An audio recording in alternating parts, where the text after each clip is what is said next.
This is very interesting. That doesn't make any sense right now. Well, the way I look at it is this: the whole flyweight whole flyweight division doesn't make sense because obviously you have Valentina Shevchenko and just everybody else. Those ratings don't even matter to me at this point.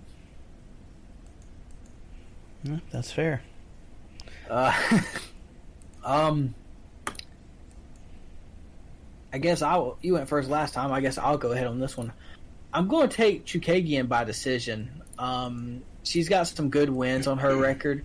I don't believe that Araujo's going to have anything she hasn't seen. Last loss, her losses in the UFC. I mean, Jessica Andrade, body punches. Valentina Shevchenko, obviously. Jessica Ai, who is, regardless of what anybody says, one of the better fighters in that division. And then nearly 5 years ago against Liz Carmouche when she was at her best. Okay. So, I'm going to take Chukagian on this one. Okay, Chukagian's going to get knocked the fuck out by my girl VV. All right? She as well lost to Jessica Ai, but it's okay. That was in 2019. This is 2021. We're a whole new world now. And she's going to knock her ass out. Go put it down. All right, I'll get you Araujo on that one. Oh, man, what is this? You and I usually disagree a little bit, not this much. There's something brewing in the air on this one. Yeah, well, we're probably going to agree on this next one because it's Ferguson and Dariush. Oh, man, Dariush is turned into one of my favorite fighters. I'm going to have to pick him because I want to see him keep going to the top. I'm going to pick him too. Not because I want to see him go to I always want to see everybody go to the top, but I think he's going to come in there banging. Like, I really do. He's been on a tear. Now, at the same time, it is Tony Ferguson, and, not many people walk in the ring with Tony Ferguson and leave unscathed. However, Ferguson hasn't won a fight since 2019. His last win was against Cerrone. And crazy enough, at that time, we don't really know if that was a Cerrone that was starting to slide. Right. So that's a very good point. There is a factor coming into this that I think needs to be taken into account. Okay. This is strictly for Tony Ferguson. His last two fights that he lost last year to Justin Gaethje and Charles Oliveira, it has been noted several times by multiple people, Tony himself, that he is a fighter that feeds off of a crowd. Those two losses, he didn't have the energy of the crowd behind him. Fair. He is in this fight. So I do think that's an element of his game that he's getting back. He feeds off that energy. I think Dariush is the same way, though. Okay. I think this is fight of the night. I can't disagree with you on that. Cannot disagree with you on that. I like that information about Ferguson. Hey, that could spell fireworks. That could also spell a first round knockout. These are two really high level grapplers too. Dariush, he's been knocking people out recently, but everybody forget he has a black belt in jiu-jitsu. That is true.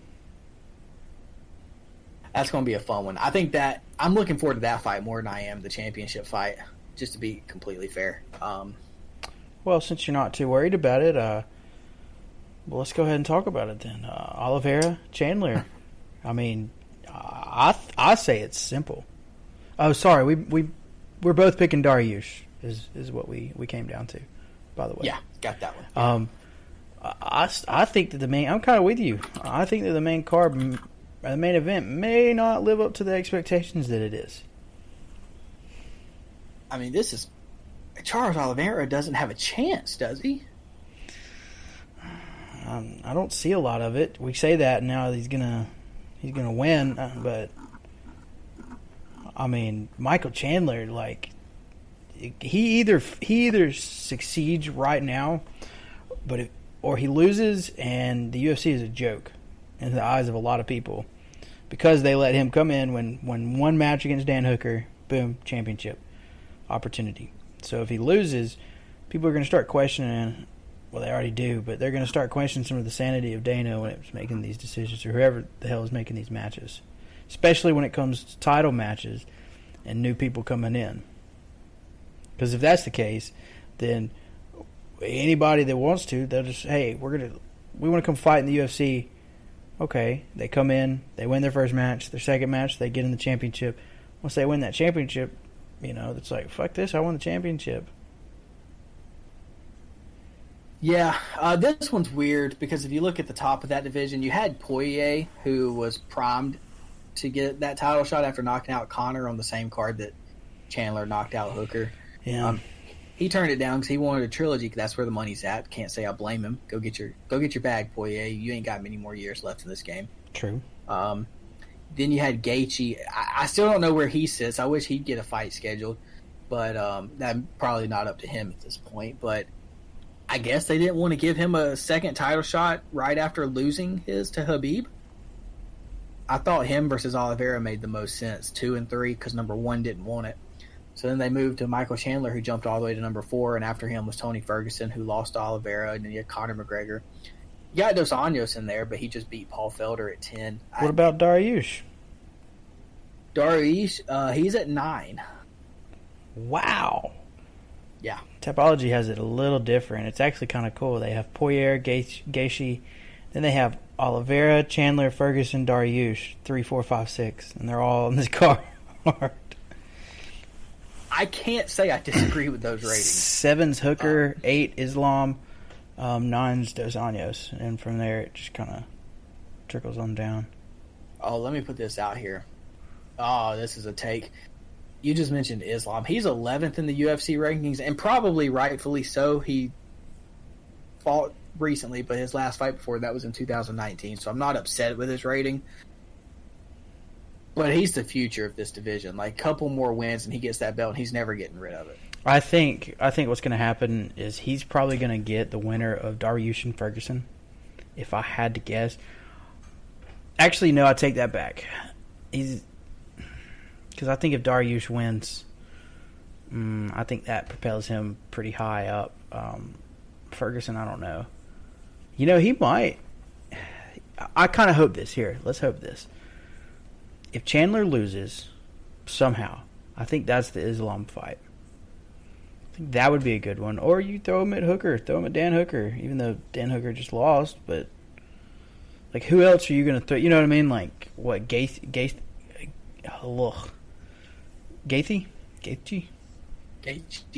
Why did I just butchered that for some reason? Like, because if you give the 11th and the 2nd ranked fighter that, like, how do you do that? No, I get that. I'm thinking Gaethje versus Dos Anjos makes more sense, 2 and 7, because everybody else is kind of booked in the lightweight division. So Islam is kind of the odd man out, and I would like to see him get Dariush if he beats Ferguson. But what if that's a bloodbath? Does Islam want to wait that long, or does he want to maybe go after Paul Felder? Or maybe if he really wanted to, and I would love to see this fight, Gregor Gillespie. That wouldn't be a bad one. Again, some high-level grappling. That would be fun. Yeah, I think if he beat up on a couple of those guys, you got to give him a top-tier matchup then. I would agree. It seems like it's pretty loaded up there at the top right now, lightweight. They all seem to be scheduled or fighting at about the same time. So we got to let that settle itself. But I'm going to put you down for Chandler. I don't see any way that Oliveira is able to submit Chandler, and I think that's the only route he has to winning, because I think if Michael Chandler touches Oliveira with a punch, he's going down. Absolutely. That's what I'm... Yeah, that's why I've got to... I still got to stick with Chandler. Just got to. I mean, I think he's going to be... I think he's going to be the future as well. I think him and Islam are going to make for a good matchup here in a couple years, or about a year, actually. Oh, that would be a fun one, because he never got to fight Khabib. Yeah, never got to fight Khabib. But no. I think you're right. So I guess we're about to move into our Tap or Snap segment. What do you got for me this week? Oh man, so I think I've got a pretty good one. So this is kind of playing off of what happened to Donald Cerrone and somewhat what kind of happened to Anthony Johnson. And there's several other examples of this that we can look at. But do you think it's worth taking a short notice fight on 2 weeks' notice? I'm just going to cap it at 2 weeks. But on 2 weeks' notice, if you are not the person that is stepping in, so in Donald Cerrone's case, is it worth him taking that fight when he's been preparing for someone completely different for 8 weeks, and then on 2 weeks' notice they give him someone else? I think it's a little more substantial in Anthony Johnson's case because he went from preparing for Yoel Romero, who's a fantastic wrestler with heavy hands, to someone who is known as a striker. Mm-hmm. And I think that's why he didn't look as good in the first round. Someone like Donald Cerrone, he was preparing for Diego Sanchez. You and I both know we've been a fan of the UFC since Diego won the first Ultimate Fighter. If he's going to win, it's going to be from taking you down, mounting you, and ground and pounding you. Nothing else. Absolutely. That's not what Alex Morono does. Exactly. So here's my take. I don't think it's worth it for that person. Specifically for someone like Donald Cerrone, who's already coming off of so many losses. He took a huge risk. I just don't think that risk was worth it at this point in his career. There maybe are some that are worth it, but I just don't think that was it. If they're offering someone to me who is so stylistically different than what I'm preparing for, I'm not taking it. How many fights has Donald Cerrone had in the UFC? Do you know off the top of your head by any chance? Anywhere like remotely close? It's okay if you don't. It's probably 30 to... No, it's probably close to 20 or so. All right. No, it's at least in the 30s. Okay. Do you remember what the pay structure was for our new Venom deals that they've got? All right. It's pretty good for people with 25 plus fights in the UFC. If I'm correct in that. Am I right? 37, by the way. But yes, he would definitely be in that top tier. I think it's in the 40,000 range. I'd have to double check that. All right. So my question is that for the longest time there's been a problem with the UFC. What does the UFC not do? They tend to not pay their athletes. They pay their athletes, but they tend to pay them based on views, more on based of their ability to fight. The larger your mouth is, the bigger payday you get. We've seen that with the Paul brothers, and obviously what happened this week. Thank God that he is banned from that fight, but neither here nor there. So with people like Cerrone and people like Anthony and people like BJ Penn and people like Clay Guida, these guys are people like Jacare. These guys continuously fight, and they continuously fight, and they continuously fight for two reasons, in my opinion. Two reasons. The first reason is because they love to fight, but why fight if you don't love to fight? That's stupid. Why would you want to get your face beat in, to not fight? And the second is to make a living. And the only way to make a living in the UFC, it seems, is to just pack on these fights. Just pack on fights, pack on fights, pack on fights. Well, it's been like that, but now it's getting to the point. It's like, all right, what can I do to get my name out there? Well, I'll take anybody and everybody. Big names. I'll drop a weight class. I'll go up a weight class. It's always been like that. But now it's, all right, who can I pull on a card? Like, what name can I get so that we can get on a pay-per-view card and get a cut of that? And particularly, I want to get on a big card. So you know how many fighters right now are chomping and begging at the bits to be on that July 10th card? Every fighter in the UFC should be. That can. There's some that aren't, but I guarantee you, for some reason, we'll see a name pop up in that card from a late scratch or something like that you're going to be like, why are they fighting again this close? Hell, it might even freaking be Cerrone for all we know. I mean, that's not unrealistic for him to turn around and, 2.5 months and fight? Or exactly 2 months and fight? So You're not wrong.